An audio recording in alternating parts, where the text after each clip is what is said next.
Hello students, இந்த மாதிரி வந்து வெர்டிக்கல் இப்படி வந்து உள்ள அழுத்தாதீங்க. ப்ரெஷர் வந்து இப்படி கொடுக்க வேண்டாம்.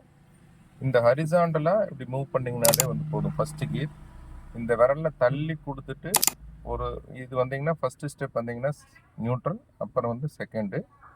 தேர்டு கியர் வந்து இப்படி ஜஸ்ட்டு ரிலீஸ் பண்ணி விட்டிங்கன்னா போதும். இந்த சென்டரில் தான் நிற்கும்.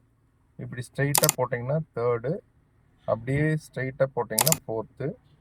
ஃபிஃப்த்து கியர் வந்து அதே மாதிரி இப்படி ரிலீஸ் பண்ணி விட்டிங்கன்னா இந்த சென்டரில் தான் நிற்கும். இங்கே வந்து ஸ்ப்ரிங் இருக்குது.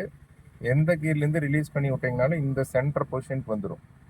அப்புறம் இப்படி தள்ளி இப்படி போட்டிங்கன்னா ஃபிஃப்த்து. எப்போவுமே வந்து நீங்கள் எந்த கியர்லேருந்து இங்கே பாருங்கள், இப்போ தேர்ட்லேருந்து இப்படி ரிலீஸ் பண்ணி விட்டிங்கன்னா சென்டர் நியூட்ரலில் தான் நிற்கும். இந்த லைன் ஃபுல்லாக நியூட்ரல்.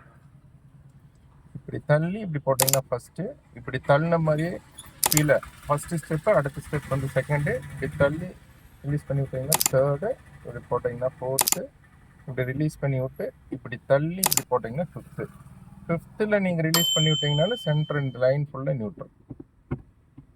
புரிஞ்சுதுங்களா? இப்படி வந்து உள்ளே அமுத்துனீங்கன்னா நம்மளை அறியாமையே வேறு ஏதாவது ஒரு கீருக்கு போட்டுருப்போம். உள்ளே வந்து அமுத்தி கீர் போடாதீங்க.